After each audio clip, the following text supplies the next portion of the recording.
Hello, everybody, and welcome to the Political Vigilante. Thank you, everybody who came out to the Progressive Comedy Tour with Ron Placone. That was really awesome. We went to 5 states in 5 days. Awesome to see all these progressives in all of these red states. Every state we went to was a red state. So it was really cool, and it's great to meet all of you in person. And I can't thank you enough. I'm doing more shows.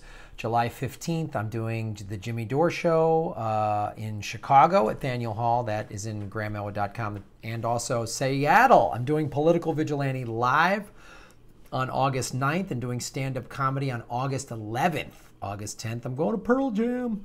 So those tickets are below.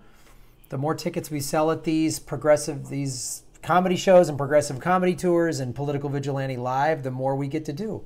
So when we're selling out venues, then it makes sense financially, so it's a great way to support the show. And it's a fun night, and you learn a lot, and it's more than just a comedy show. It's like political activism, and I'll do similar stuff that I did with Ron in terms of try to get some organizations there, like the DSA and whoever else, if you're in the Seattle area and work for or know, have contact info for any like progressive organizations, the Greens, the DSA, any progressive candidates. I know the Washington primary is pretty, I think it's August 7th. I think it's that week. Anyway, I hope you can make it out to those shows. This article was submitted by Crafty Geek. Thank you so much, Crafty. You've been supporting the show from early on. This is one of the things you get to do at the $5 level. There's only a certain amount of those slots, but some people have donated at, other levels and suggest stuff. That's an option. I mean, there's only so many videos I can do, but I appreciate all of your support. So this is an article that came out June 8th in NPR.org. What to watch for as Trump takes aim at the ACA protections. So Trump has obviously been trying to get after the ACA. And now with Justice Kennedy stepping down, basically he was a swing vote on some, so the LGBT thing vote, and now he just gave the Trump administration and the Republicans, who are like so far right wing, I think this will give them even a bigger majority, a super majority or whatever in the Supreme Court, which is pretty gnarly. And this affects the Affordable Care Act, because the Affordable Care Act was upheld in 2012 by the Supreme Court because they were trying to say it was unconstitutional. And it's amazing to me that Trump is still trying to go after this, because it's going to make things worse for people that voted for him. I don't know if people that voted for him truly understand this. I use Obamacare. I'm self-employed.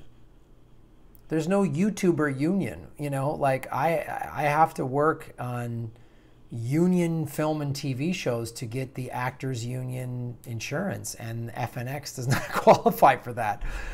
So I have to pay my own insurance. And before Obamacare, it was $459 a month. Now it's like $100 some a month. It saves me over $3,000 a year.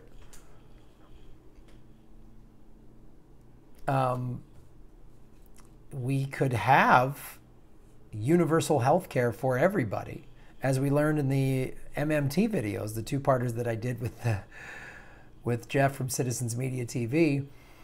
The federal government can just print enough money to pay for all of it. So let's get into this article from NPR, and what this article goes into is what they're trying to go after, who's going to be affected, and what this could mean in the long term, since this isn't a done deal yet. So the federal lawsuit hinges on the ACA's individual mandate or the requirement to get health coverage or pay a penalty. Conservatives argue that this is unconstitutional. And then they get their constituents to go, yeah, you shouldn't force me for health care. Like, the Republicans have done such a fantastic job convincing poor and working class people that they don't need, that these are bad things. Having free health care or affordable health care is a bad thing. It's liberals trying to tell you how to live, and they've done an amazing job at selling that. It's mind-boggling.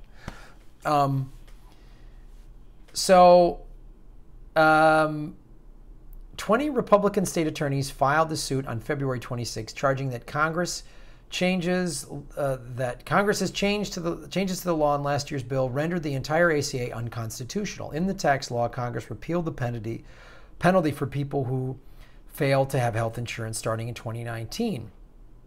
The attorneys argue that a Supreme Court decision in 2012 saved the ACA from being declared an unconstitutional outreach of congressional power by declaring the penalty a tax. And if you watch the MMT videos, you know the real reasons for tax. We don't need taxes to fund the government. The government doesn't need our taxes. Oh boy, I'm still like reeling from that in my brain. And pointing out that Congress has the power to levy taxes. So really, that's kind of interesting, right? The 2012 decision, they kind of said, like, they pointed out that Congress has the power to levy taxes, right? They didn't flat out say Congress also has the power to just print more money. Without the tax penalty, they argue, the court shouldn't hold that the ACA is unlawful and enjoin its operation. What I now know about MMT, they could just say the federal government can print as much money as it wants. This isn't unconstitutional. What's unconstitutional is denying people health care. Wouldn't it be great if we had some real progressives in the White House and the House and the Senate who made it that a free health care is a constitutional right? We put that into the Constitution. Government has to supply health care for every single person living in America. They could do it. So what they're going to do, if the lawsuit is successful, who's going to be affected? People who buy their own insurance, usually because they are self-employed, ding, or get coverage through their jobs or government, will be vulnerable. There are about 21 million people who do so, buying either through insurance brokers or from state or federal Affordable Care Act marketplace. I buy through Covered California, which is the state of California's marketplace. And I was with, who was I with? Anthem, and then they stopped doing it, and now I'm with, I think it's LA Covered or some other, anyway. So I'll be one of the people that gets fucked, but it's not clear exactly how many Americans have pre-existing conditions and could be affected. If you have a pre-existing condition, you're like, you have a mark on you in this ridiculous country. How dare you be born with a pre-existing condition? Because you had control over that. You absolutely could have chosen to not have a pre-existing condition when you were in the womb. You should have known better. Probably fucking millennials, you know, probably eating avocado toast in the womb when you should have been paying attention and not picked a pre-existing condition. See, you libtards? It's not exactly clear how many Americans have pre-existing conditions. Yeah, you don't want to know that number. Fuck them. The Kaiser Family Foundation estimates that 27% of people under the age of 65 have a pre-existing condition. That statistic should be alarming. Like, if you just think I'm some godless hippie and you're a big Trump supporter, this alone should make you contact your lawmakers and say, wait a minute, I'm going to get screwed. Just that alone. Just that alone. You can think you don't agree with all my other hippie bullshit, but they're going to, if you're a Republican, if you're a diehard Trumper Republican and you're self-employed, they're going to fuck you. Do you understand this? They're going to fuck you. They're going to bend you over and fuck you up the ass and tell you that they're helping you out. And then the Democrats are bad. And the Democrats are pieces of shit. Let's make no mistake. Both parties suck a large bag of donkey dicks. A Costco-size bag of donkey dicks. That's a stat. That's a real statistic. Is anything going to change and what's going to happen? the big changes, I don't know. We'll see how this plays out. The lawsuit probably will go all the way to the Supreme Court, but now that Kennedy just sold his soul out to Donnie Trump. So again, if you're all like, yeah, Republican Supreme Court, they're going to fuck you. They're going to fuck you. They'll let you have your gun and let you be 4 times more likely to kill yourself with it, and you have your children more likely to die from it, but you won't have good health care. You won't have a good job. You will not have a good wage, because they're going to keep telling you that those are bad for the economy and bad for the the bottom line. It's bad for their bottom line. It's not bad for your bottom line. If you work for a living, which none of these rich politician assholes do. Trump has never worked a day in his life. Hillary's never worked a day in his life. Elizabeth Warren's never worked a day in his life. Never. None of them have ever worked a day in their fucking life. Most of them never have. They're all spoiled, rich kid, crybaby fucksticks. So probably premiums are going to go up.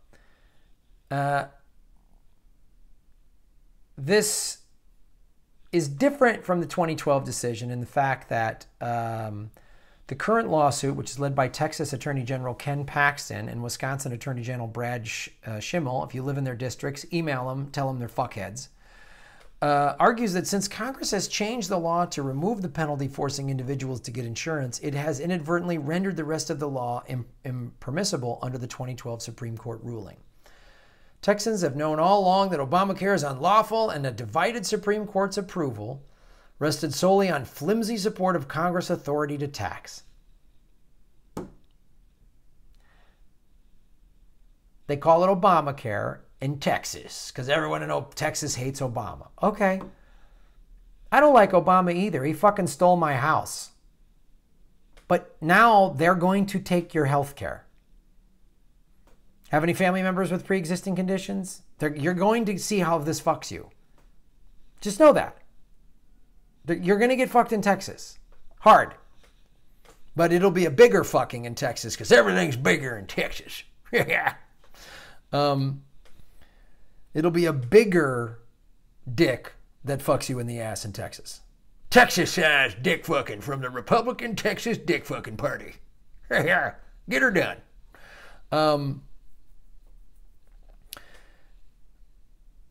The question is asked in this article, if the Trump administration isn't going to defend the health law in this lawsuit, who will? Certainly won't be the punk-ass Democrats. So, it's